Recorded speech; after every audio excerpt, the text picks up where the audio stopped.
Hello and welcome to Track versus Track. I'm Jacob and I'm joined once again by Matt Jensen, and returning for a third time around the track is AJ Hodgeman, one of our recurring spokes in the wheel we call Track versus Track. And this is a very AJ album, I feel. You didn't pick this. I didn't pick this, but I'm really glad that Matt picked this and asked me to be a part of it. I can tell why it's a Matt album. We'll get to why it's a Matt album here in a bit. It wasn't one of my albums. It's nothing but Matt did send me this. So I'm feeling I'm feeling very special. Matt, since you picked this record, why did you pick Boston's self-titled record? Well, we did the Huey Lewis and the News one, and I'm like, AJ obviously likes AOR, adult-oriented records. He likes the 80s, 70s sound. He plays in a band. I don't know. I just assumed he had a long history with this, and it was going to be quick and dirty. He knows the songs like the back of his hand, but apparently I was the only one who knew this one. So this, as a person that's listened to classic rock radio his whole life, I've heard all of these songs. To me, this just seems like a greatest hits album. So I'm going to jump in, Matt, because you mentioned that you assumed I'd listen to it. I have heard every single song on this album. I just had not realized that they were all the same album. So that's where I was. So I'd heard all these songs individually. I had just never heard them as a collective. Do they have I'm glad that you introduced it as they're all in the same album. Now I've listened to it, and now I'm just going to keep listening to it for ever. There's probably at least one other big Boston song that's not on here, right? Oh yeah. Yeah. It would be Amanda from the second album in the 70s, I believe. No, that's the third album actually. Was that album? Was that on the third? Yeah. The first album came out, and then the second album came out only a couple years later, because this did big business, and the record company. I think you got to put out. This self-titled came out 76. Yeah, and the second one came out, I think 78 or 79. Don't quote me on that. 78. It had "Don't Look Back" on it, which was a pretty big hit, and "Feeling Satisfied." Those were the two. I think it's called "Don't Look Back," isn't it? Yep, it's called "Don't Look Back." Yep, and then the third album, I forget what that one's called, "Cool the Engines" or something like that, had Amanda on it, and that's a huge dip. I believe that third album is a huge dip in quality. The second album is good. It's definitely not this though. And I actually had at one point Boston's Greatest Hits. It was a compact disc that I got. Was it just this album? It was 75% this album. But the thing is, the thing is, the songs that they didn't include though, that they we have to represent these other albums, blah blah blah, with a couple songs, the ones they kicked out of this to put on, they would have all been better if they just kept this album. Yes. Excellent. Well, one of the biggest hits, it's one I certainly knew, is track number 1. It is More Than a Feeling. But before we get into that, Matt, AJ, you don't know about this, but Matt and I had to sit down with one of my colleagues, because I think I dismissively mentioned we were talking Boston on the show. And one of my colleagues, who I'm going to dub now the professor, weighed in. So let's hear what Rob Breeding's experience with that song and this record is right now.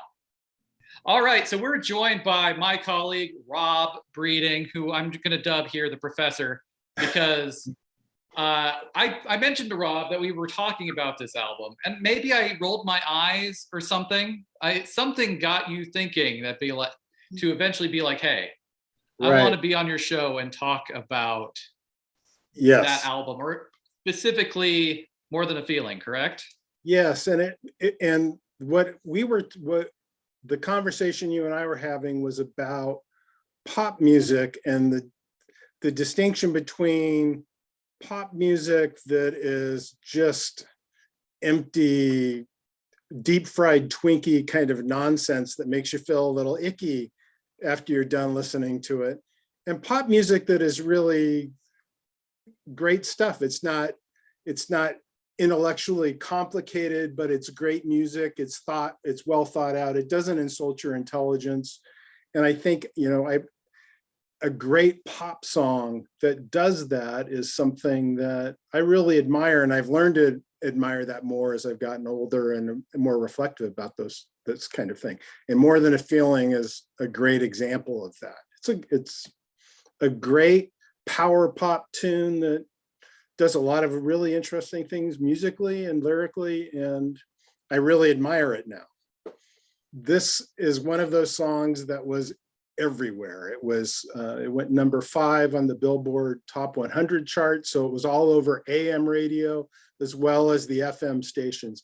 And that 76, 77, Boston was ubiquitous. This was huge, and it was rock and roll, but it was a little bit different. That Boston sound that is kind of unique. Yeah, the story of Tom Schultz, the guy who wrote most of the music, pulled this band together. It was really this project. I mean, he recorded this album in his basement studio. He played, other than drums, he played the instruments on all the music. And he's such I didn't realize this about him, but such an interesting guy. He's a graduate of MIT. He was an engineer for Polaroid, and he started experimenting with this music in his basement and pulled this Boston album together, basically all his own, all on his own. And I hate to put you on the spot, buddy, but just off the top of your head, would you have a top 3 that you could rattle off of this album? Let me look at the track listing, because it's this song in particular, More Than a Feeling, Rock and Roll Band, and Let Me Take You Home Tonight are the 3 that really, for me, going back to those days, those are the 3. But this song in particular is just it's a perfect song. It's one of those pieces that just comes together perfectly. All right. Thank you again for joining us, Rob. We'll have to have you rank an entire album with us sometime. You suggested one. I don't want to spoil it for people when we get around to it eventually. But thank you very much for weighing in. And More Than a Feeling might not be my number 1, so sorry about that. But you'll have to actually watch the episode to find out. Okay. All right. Thanks, guys. Have a great show. So thank you again, Rob. Matt, as Rob mentioned, this is kind of the brainstorm of one guy. And I didn't know that. I tried to go into this as cold as possible. And if you were to tell me this is all like a one guy experiment, and I would have guessed it would have been the vocalist, but that is not the case. I mean, it's wild. The story about this album is wild. Well, I don't know. I heard Rob talk about it. I still don't really understand it. So this guy, MIT guy, goes into his basement, makes this record, but who are these guys then?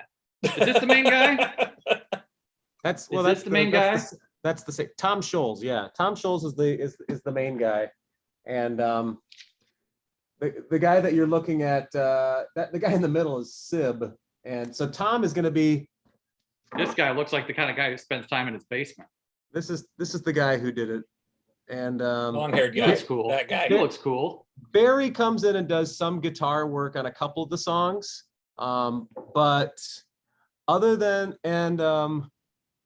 Which one is Brad? Brad is the singer, right? Yeah, there. Brad. Yeah, I knew Brad was a singer. I just didn't know what he looked like. And he wrote one of the songs, but yeah, Tom does the drums, Tom does the guitars, he does the bass, he does the organ, he does the synthesizers, and then there's a couple songs where Barry will play a couple guitar parts. Sib must be the drummer, but then they actually had to tour. Back in the day, you made an album.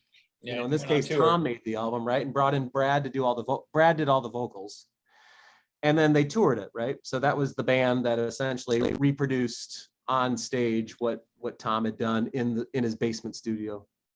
Typically I get annoyed when a band is like, this is the Alan Parsons project. It's like you just don't want to be Alan Parsons, but you want to drag your band into it.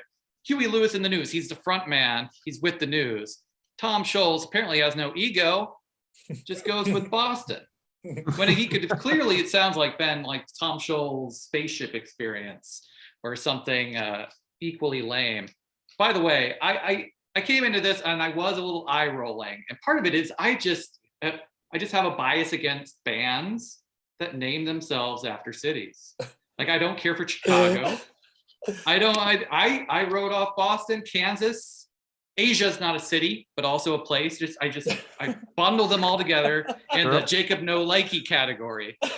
There's exemptions for like if your band has a name, like a place in the name, like New York Dolls or Hanoi Rocks. But I've all just bundled them together. Like, where are we from? Like, oh, we're from Des Moines. We're going to be Des Moines. Or so well. So what I think is that's hilarious that you have that quirky little opinion about bands with names. Mainly just stems out of me not liking Chicago, and now the part where Matt's like, "Oh, we're going to do Chicago next." And Matt, I'm not sure if you know this, but a fun fact I read while I was researching and listening to this album was that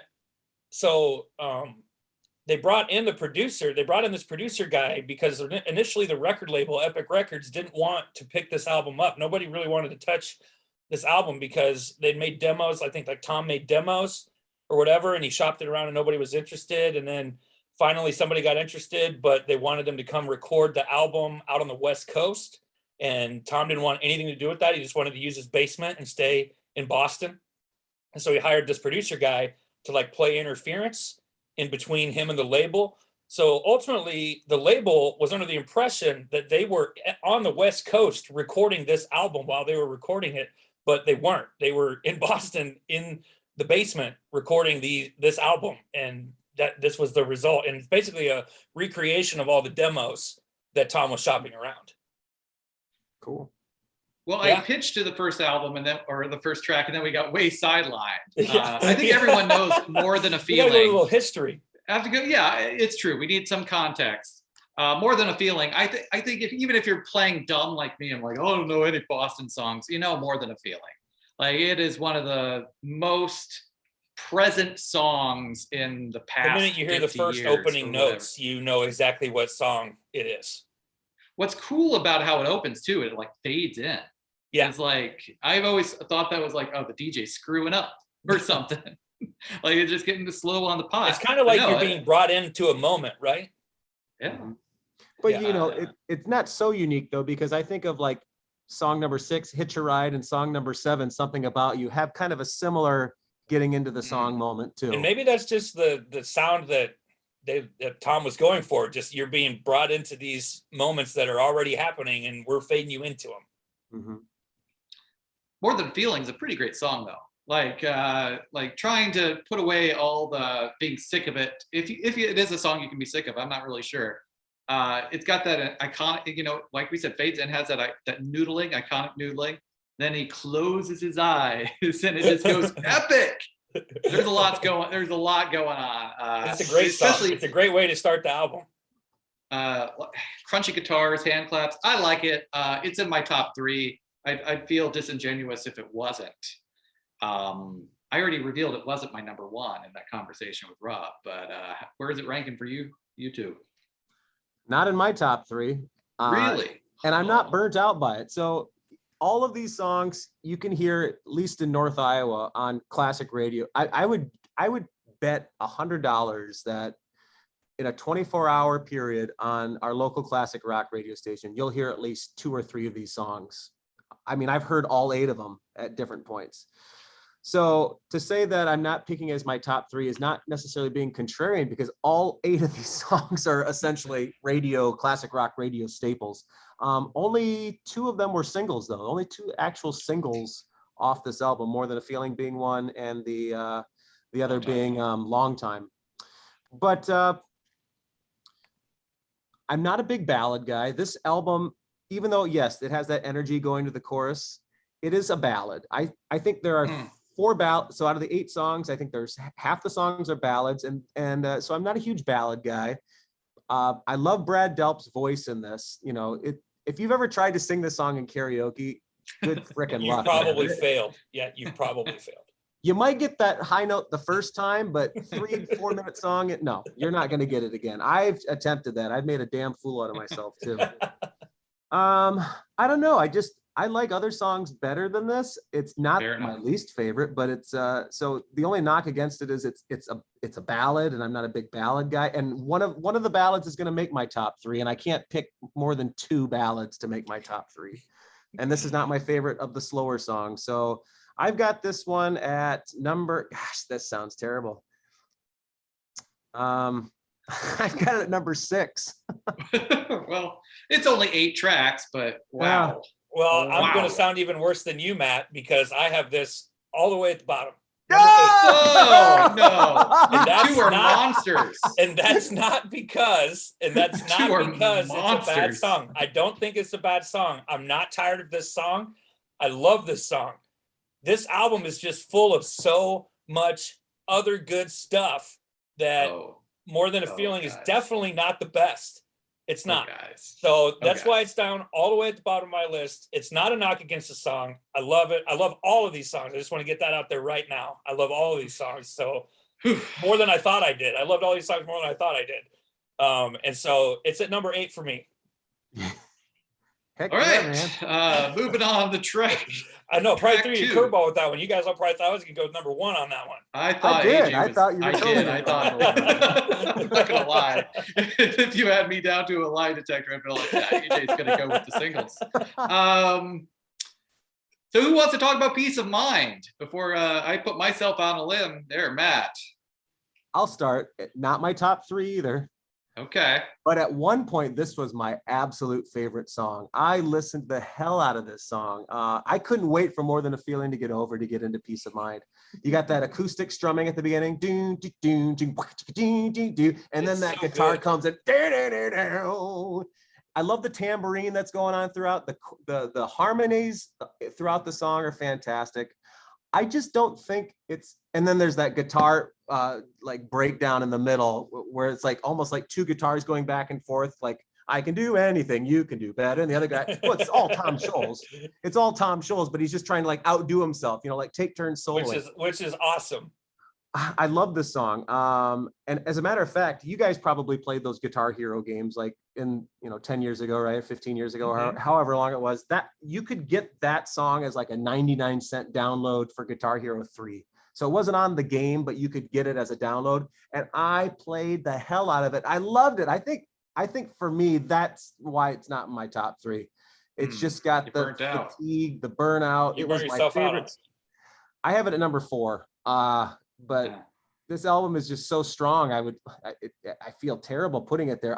It really should be in my top 3 because this was the song that I fell in. I mean, other than this freaking awesome album cover. I mean, The album cover's great. I love spaceships. I love science fiction. And, this album cover really isn't very indicative of the music that you're listening to. But, I was attracted. So my aunt, who's 16, 17 years younger than my dad, grew up in the 70s and stuff and had all these cool albums. I remember seeing this one time, just looking through her album collection. It was like, 7 or 8 years old. I was like, that is awesome. And then of course the ELP Out of the Blue album, with Mr. Blue Sky, another kind of spaceship themed. I'm getting a terrible glare here. Sorry about that. But yeah, Peace of Mind, great acoustic number with kind of a hard rock guitar. Love it. It's number 4 and I feel terrible about it, but Well, you shouldn't feel terrible about it, Matt, because it's also my number 4. oh, And I love it for all the same reasons you do. And it's only at number 4 because that's just where it fits. Like I said, all these songs, I just have to get this out there. Again, I love all of these songs. I've been listening to this album nonstop since you asked me to review it. And it's just it puts you in such a great mood. No matter what your mood is, you turn this song or you turn any of these songs on, this album on, and you're just instant mood boost. So It's weird. Peace of Mind, number 4 for me. It's a great song to sing along with. And Matt basically said everything that I would say about it. I don't think I like it as much as you guys, but it's in my top 3. I'm just not as passionate about it. Because I do love how the acoustic guitar is used throughout the album. This and one other song, I think, are the best uses of it. It's just sometimes I loved this song and sometimes I hated it because sometimes I'd listen to the lyrics and be like, oh, this is the guy telling you to quit your day job and be a rock and roller. Also, this guy can sing, but sometimes he gets the Steve Perry arena rock affectation. I don't know what to call it, but I don't really care about all the runs and vocal gymnastics he does. Sometimes it really annoyed me, and other times I was getting really into it. I do like whenever, so do they harmonize or is he doubled? Do you know, Matt? It's all him, man. Any vocal, Okay. it's Brad Delp. Yep. He multi-tracks his voice. I think a lot of times And he probably doubles it too. and he doubles it. You took the words right out of my mouth. Yep, doubles his own voice in unison, and then has harmonies, probably doubles those harmonies too. So it's just it's got this full. It's got this wall of really sound. full sound. Mhm. Just that's what makes it so powerful, I think, is because there's so many layers going on. And obviously there's a lot of production to this album and with the vocals as well, but like the guy could legitimately hit these high notes, because if you go on YouTube and you can watch live footage from the band in the 70s and 80s and 90s, like he was hitting those notes with it. To me, it sounds like legitimate microphone, maybe a little bit of reverb, maybe a little bit of echo, but the guy could legitimately sing. Now it's a sad story, of course. I don't know if you guys are aware, but he went through some serious depression because he started losing his range and killed himself by charcoal asphyxiation, actually. Yeah. Ooh, I did not know that. I didn't need to hear that, but I guess He just, what he was put on this earth to do, he could no longer do, and oh. went Got the went best of through- him. Yeah. So R.I.P. to Brad, but he gave us this gift of an album. That's for sure. Mhm. We need to talk a little bit about the next track or two and how we're going to define it. I think since we're not coming up with like a master list, you can choose to have Foreplay as its own track. Or what I'm going to choose to do is combine Foreplay and Long Time, because I they believe do blend combining into them is each how other. the album is intended. Well, yeah, it is a slash here. But It's the a reason I could make the slash. argument otherwise is Matt already mentioned Long Time was one of the singles, but Foreplay was the B side, which actually was probably the A side, since you wanted to listen to it first because it's called Foreplay. And by the way, you just know. Just a gross name for a song. But also looking at the record, I'm not going to get it out, but it is on technically a separate track. You can skip Foreplay and get right into. And didn't they cut Foreplay Long out Time. of the radio version? Right. No, It's that would make it's sense. not. They don't play that on the radio. Which is a damn shame. It is. It is. It's Well, okay. So are you want to go, Jacob, and talk about? I'm going to combine it. It's just a keyboard heavy intro, and I do like how it goes into Long Time. I think what it does is it makes Long Time feel more epic, and Long Time is already in my top 3. So would it not be in my top 3 if Foreplay wasn't a part of it? I don't know, but I know Foreplay would be lower if I had to separate it from Long Time, because I'm not an instrumental guy necessarily. Long Time I like. It's the other one with that acoustic breakdown. It happens like right before the chorus.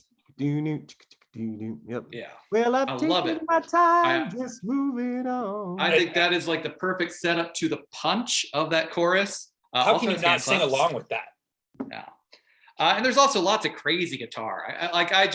I imagine this is very whammy bar heavy. I don't know anything about guitars other than like Guitar Hero, where there is a whammy bar. And like listening to this, I'm like, it feels like this guy's probably Tom again in recording and then tracking it in or whatever. But it feels very like arena rock guitar. But yeah, I really like Long Time, and paired with Foreplay, easily in my top 3. Yeah, this was actually a track. Go ahead. Go ahead, Matt. Okay, this was actually a song on the original Rock Band. Speaking of video games, it was on that original Rock Oh Band. yeah, it was. With the Foreplay introduction. Top 3 song. Are you freaking kidding me? If anybody doesn't put this in the top 3, they're just being a dick. I mean, there is no way this is not a top 3 song. That introduction. AJ, are you a dick? No, he's got. This is in my top 3. Okay, You better all right, be. all You right. rest assured, this is in my top 3. Okay, making sure. That introduction, which is like 2.5 minutes long, so it's Foreplay is a legitimate like length, song. I wouldn't just call it even an introduction, but it is so. This is an arena rock, like you just said, Jacob, album, but that is progressive rock. Foreplay is freaking straight up prog. There's nothing simple about that. The key changes, the virtuosity, the organ. I mean, God, it is something just absolutely epic. And the dynamic range, you know, it starts off and then the drums and the bass, boom, boom, boom, boom, boom, boom, boom. I'm getting goosebumps just talking about it. It's got that classical, you know, classicism to it. It's awesome. To be fair, I actually think Foreplay is better than Long. I love Long Time. Oh, wow. The introduction of the song is the best part of it. And because Long Time is like a really solid pop song, AOR song. And I don't know if it makes honestly, I don't think it makes my top 3 without Foreplay. Foreplay is what makes it in the top 3, and it really pushes it up the list. Yeah, it's an epic song. It is the gold standard for 70s arena. I mean, I don't know any more superlatives I can throw at it. Love it. So Matt, you mentioned it's the ultimate intro. I think Foreplay is the ultimate intro. Like if you want to treat it as an intro, yeah, that's fine. I know it can stand on its own, but I remember this is one of the songs that I vividly remember hearing for the first time as a younger kid. And the first time I ever heard the organ on Foreplay, just right at the start, you're going like, what is going on? Yeah, you're like, what is going on? And then it just keeps going and building, and then it just explodes into this crazy thing. I almost thought it was a Rush song. You know, like when you first hear it, you could think it'd be a Rush song. And then, you know, they bring it down, and then you've got that, I think it's like 30 seconds or 25 seconds of just silence where it's like, and you're like, oh, what's going on? What's going on? And then the Foreplay, or then the Long Time comes in, and you're just like, yeah, you know, it soars over top of everything. And you've got the claps in there. Once the claps start coming, I mean, man, I'm jacked up talking about it. So it's such a great song, such a great double. It's like a 1-2 punch almost. You know, Foreplay gets you jacked up, and then Long Time just keeps it maintaining, and you're just soaring the whole way to the end of the song. This is definitely in my top 3. All right. So that, and like 3 tracks and side A is over. I've already given out my top 3. So we know side B ranks a little lower for me, but it sounds like you guys have some select choices in here. Number 1 on side 2 is AJ's already laughing. He knows how I feel about this probably. Rock and Roll Band.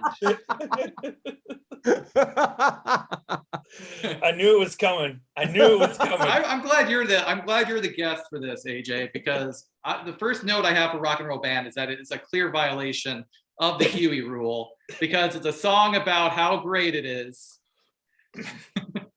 That's right. It's true. It violates your talking about being on a rock and roll band. How great you don't rock and roll is. The bands to tell you what they are. I don't like it. I don't like being told how great it is to play rock and roll when you're in a rock and roll band. And now, like listening to this, it's like set up to be the autobiography of the band. It's like, oh, we were playing just out of Boston, and then we get discovered by a guy in a limo smoking a cigar, gives us this contract. We just talked about how this guy like recorded this in a basement. I know. And that's a much better song. A better song. That's the craziest part about of this whole album, is that it was done in a basement, but you think it's this big, huge studio production. Because they wrote a song about that. And they have crowd sounds mixed in of the crowds cheering. That's true, they do. I do like the rhythm of the chorus. Spare no expense. Spare no expense. Think, like if the words were completely different in that that rhythm and the cadence of the chorus, I'm like, oh yeah, this is a good song. But would it be as good a song without those lyrics? It would be a better song.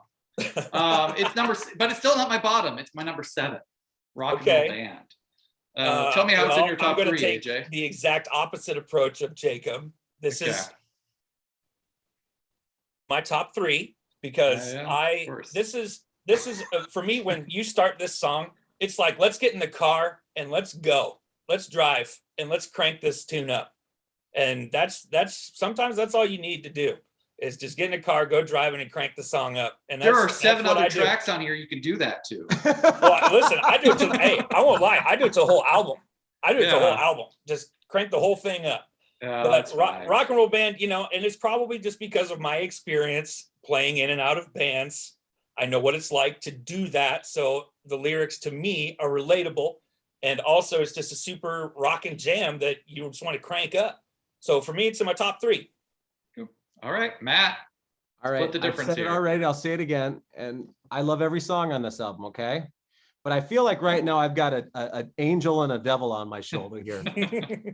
The angel being AJ saying, this is a really fun song and it's got a lot of hooks and it makes you feel good. And it's, you know, it's just like the other tracks, you know, you crank it up and just want to party.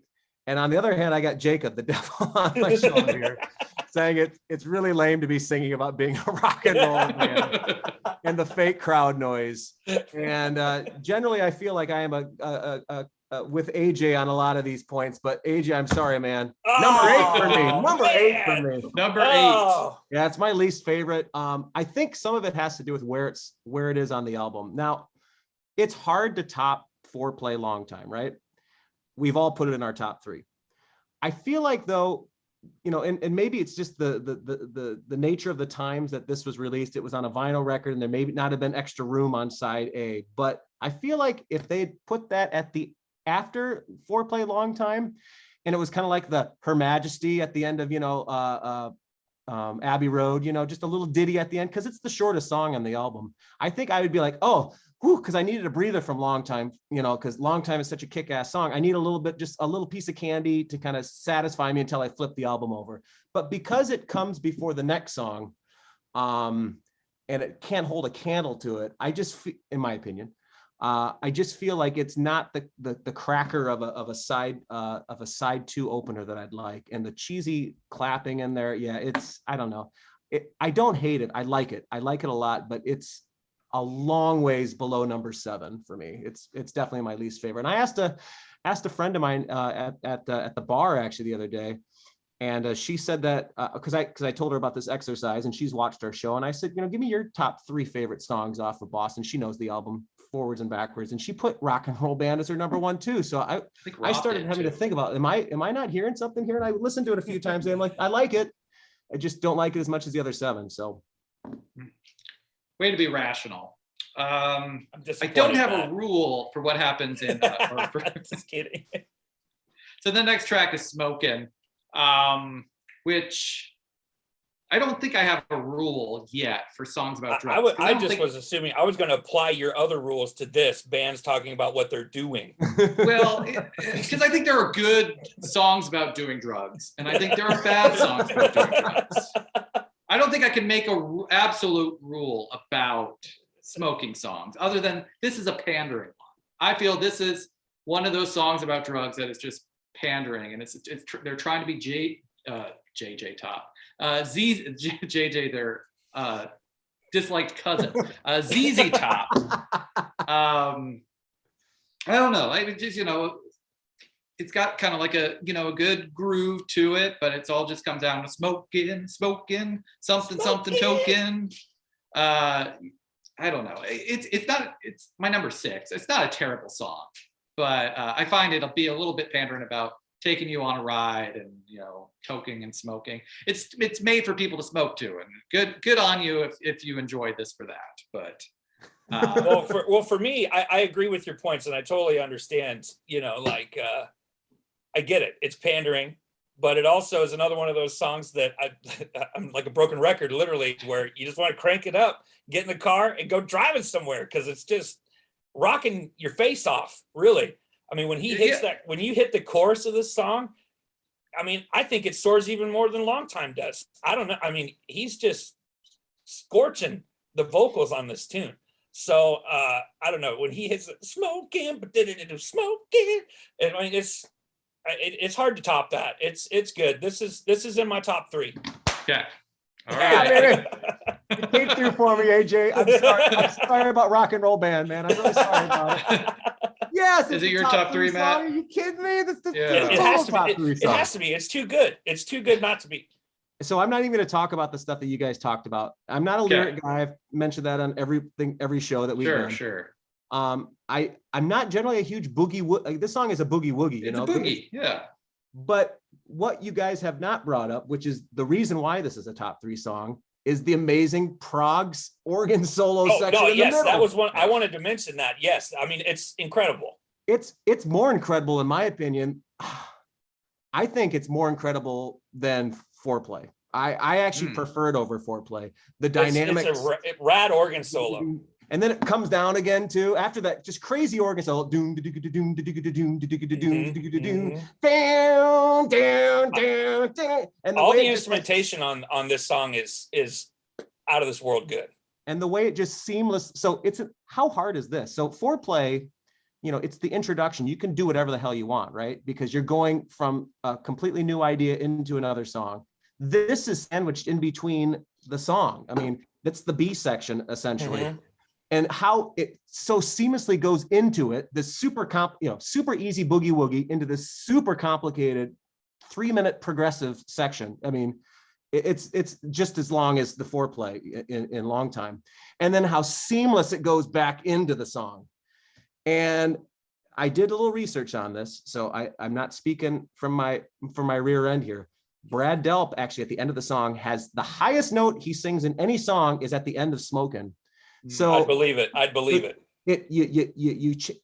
of the great parts of this band is the singer, right? And so he's showing off his virtuosity. You've got Tom Scholz playing an amazing organ. The licks like pow. Remember how he changes the pitch on that part? Well, it sounds like he's revving an engine up. Yes. If you just listen to how meticulous he plays those fills on the keyboard in Smokin, on those little breakdowns in the middle.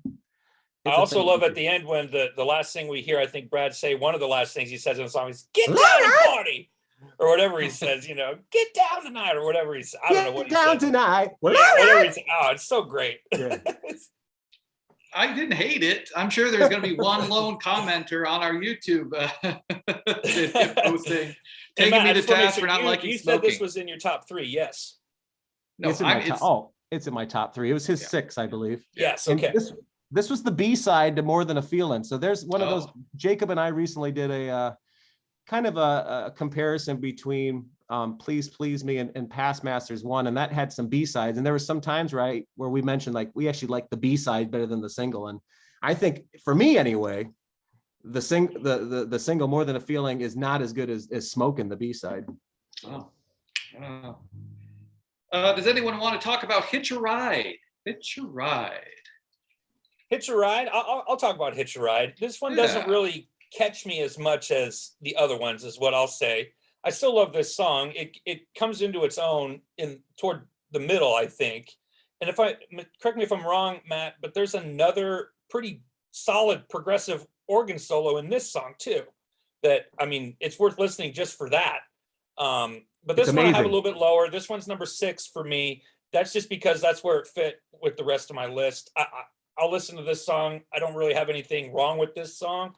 It's a nice listen. It's just a definite change from the other kind of style that's going on with the other major, those arena rock, ball busters. Right. Yep.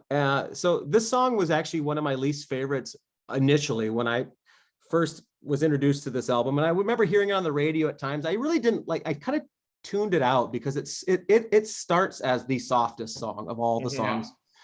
It is night in New York City. I mean, it sounds like it's going to be a ballad.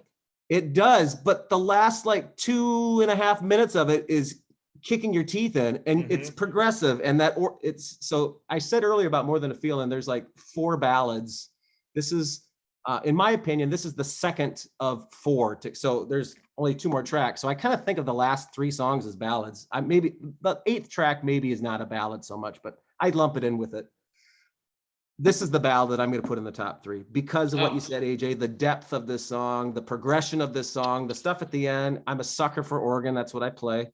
I mean, it may be my favorite 70s ballad. I just love this song. And this song, like every time I listen to it, it rises up on my list. I've listened to it 1,000 times, but now the question is, do I like it 3 or 2 or 1. And I honestly, I don't have my mind made up yet. It'll have to be made up by the end of this video, but I absolutely love that song. Great singing.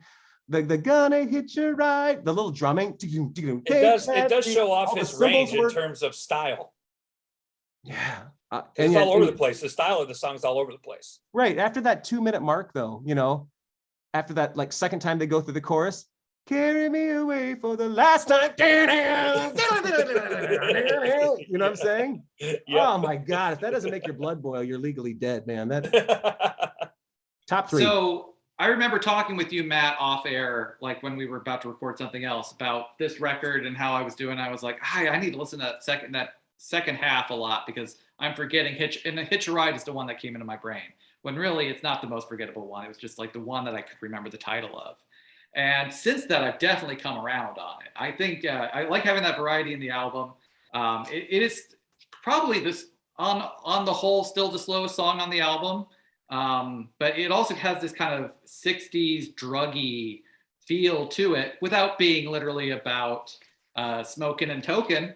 So it's my number 4. I really do like it. I do think it's very pretty. Yeah. So it's not my top 3, but it is the one that most grew on me. Now, talking about the forgettable tracks, I would wager the next one was probably the one it's again a good song, but it was always the most forgettable for me. It's Something About You. I'd always have to listen to that one to be like, which one is this again? Mhm. Oh, but who wants to talk about it? Maybe I'll have Matt sing it to Yeah, remind there you go, me. Matt. You take I'll it start away. with this one. So it starts off very much like Hitch a Ride, starts off very much like More Than a Feeling, right? Spooky. Kind of a Yeah. ballad, kind of spooky, yeah, kind of the word I'm looking for, ambient in some ways, you know. Mm. But then those twin leads come in.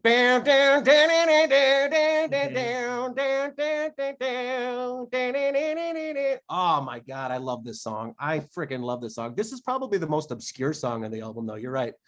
Well, there was something about you. Great vocal like interplay. It's like counter melodies. It's not just harmonizing like a lot of the Brad Delp stuff. It's stacked harmonies. But here we have like Brad sings and then Brad sings like a little counter melody underneath it. Yeah. Mhm. And then the end, you've got the awesome guitar duel. It's like a guitar duel at the end. Freaking love this song. And it's probably the one I've heard the least on the radio. I still hear it occasionally. It's number 5 for me. Same here. But I could literally, I almost wanted to put Peace of Mind down at 5. I was kind of going back and forth. I knew it wasn't in my top 3, but it's freaking close. So for me, this one's just a little bit lower than 5. I've got it at 7. That's just because, like you guys were saying, it's not the most memorable song. And I also felt like, if I'm thinking right, I think Something About You, it's very reminiscent of More Than a Feeling, and it basically takes all of the melodies of the other songs on the album and puts them together in one song.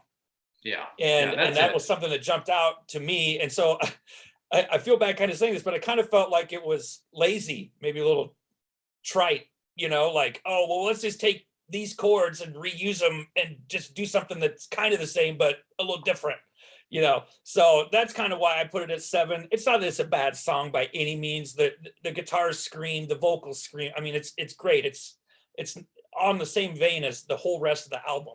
So, but for me, just number 7. We come to the end of the album.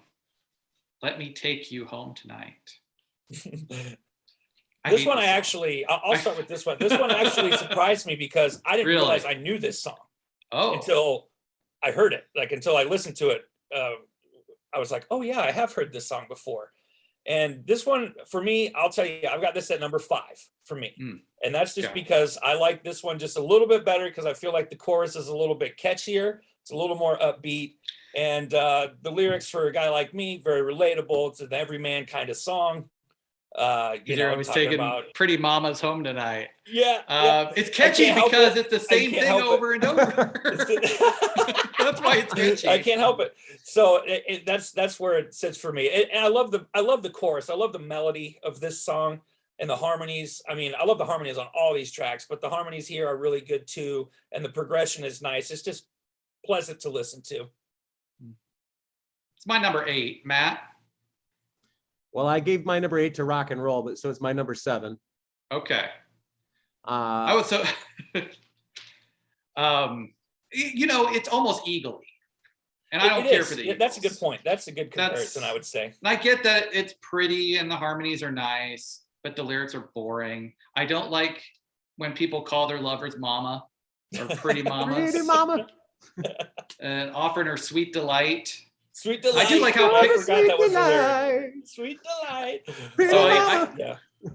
So I was like, at one point I was listening to him like, I just absolutely hate this song. And I'm like, can you believe? And that's when I got mad at Matt. I was like, I have to keep listening to this record, and because of the way I do it, I have to listen to it from beginning to end. And then I was talking to my wife, was like, what album are you listening to now? And I'm like, it's Boston. Listen to this BS song. And I played it for her, and she stared at me like I was crazy because it's like a perfectly fine song. But I was like, this sucks. I hate it. But I think it was just because I had to listen to it so much. Yeah, it's my number 8. I do like how it ends and it picks up, Yeah, it picks up. It does pick up. That's all right. It's another one of the ballads, right? Like Matt, I think this is the last of the ballads, right? Mm-hmm. But it ends on, it ends on an upbeat, they build it up. Yeah, at the end, that's my second favorite part of the song, is that let me take you home tonight. Yeah. My favorite part though is the harmonies in the second verse. I don't want to doubt you. And he goes, I want to make you high, but he goes even higher than that on top of it. You know what I'm talking about? On that second verse. I really like that, but yeah, I'm not a lyric guy, but I can't look past how awful these lyrics are. Absolutely dreadful. They're not the greatest lyrics. Yeah. It just makes me laugh. Really, is why I put her up higher. Is this when you break out? Are you going to break out with the acoustic, AJ? Yeah, right. Yeah, this is what they're serenading the ladies at the bar. Yeah. After your band calls it a night, you're just sitting at the edge of the stage, talking to the barkeep. Let me lady. take you home tonight. Have you noticed too, the introduction to the song is really awkward? I don't hate it, but it's like yeah. It's really clunky and awkward. And this is not a Tom Scholz song. You guys know that, right? This is no, I did not. That's the only song on the album that Brad Delp wrote. This is Brad Delp's baby, and you can clearly see it doesn't fit with the other 7 songs. The other 7 songs have this very uniform. AJ was just talking about Something About You had that, elements of More Than a Feeling, elements of Hitch a Ride, Peace of Mind. There's little elements of those songs. You can totally tell it's the same guy. And this song is like, this is different. This is but I like it better than Rock and Roll Band because I just I like it a lot better than Rock and Roll Band, actually. I don't hate it. It's just the lyrics are so terrible. Can't get past it. All right, top 3. Let's go Matt first. All right, number 3. Oh gosh, Hitch a Ride. I'd like to push it up higher, but I'm the ballads are not my forte, my cup of tea, but that is an absolute killer song. So that's my number 3. My number 2 is Smokin. Really close though, because I love that middle section so much, but I can't put a boogie woogie against an epic like Foreplay. Long Time. Foreplay Long Time is my number 1. My top 3 are the first 3 tracks on the album. Peace of Mind being number 3. More Than a Feeling at number 2. I'm the outlier there. Still likes the big hit. And Foreplay and Long Time, number 1. Ending with our guest, AJ. Are you going to make it? So number 3 for me, Smokin. Great tune, great jam. They're talking about what they're doing, and I'm here for it. And number 2, Rock and Roll Band. Again, they're having a great time saying what they're doing, and I'm loving it. I'm here for it. And number 1, this is my all-time favorite Boston song ever, Foreplay, Long Time. And you have to listen to them together to get the full effect. I don't think this has happened yet, Matt. A sweep. A sweep at number 1. It's incredible. Testament to the song. I was gonna throw Smokin in there as number 1. I briefly thought about doing it, and that was only if I was gonna put Hitch a Ride at number 2, because I don't. And then I was like, I can't put Foreplay Long Time at number 3. That's insane. I didn't want to put Yeah, but yeah. That, For it me, is- it's All right. when the end of Foreplay fades down, and then you just get that lull, and then that long time just comes in, just soaring with the acoustic guitar in a long time with the hand clapping. It's everything. It's great. Can I put an asterisk though? If you were to ask me Okay. which song would I rather listen to, I'd rather listen to Smokin' over Foreplay long time, because I don't know. I feel like that you got to be in a certain mood to listen to Foreplay long time, because it's a long song, whereas Smokin' is, it's 2 minutes less or whatever, but it's not the better. Smokin's not the better song, but yeah. So it's got an asterisk next to it. Okay. Well, let's do the picker wheel. Let's hit spin here.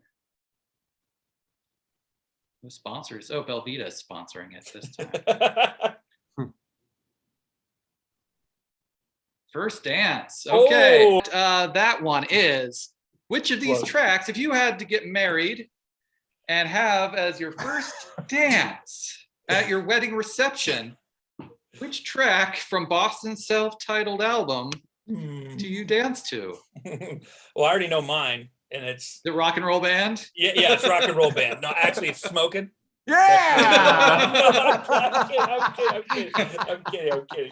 Oh no, it's gotta be Let Me Take You Home Tonight. That's the ballad, Ugh. I know. But I love It makes the most sense. I It like makes the listening to most that song. sense. Yeah, this is a hard album to do. I mean, it's better we did it with this one than the Sex Pistols record we did, Matt. But Pretty vacant.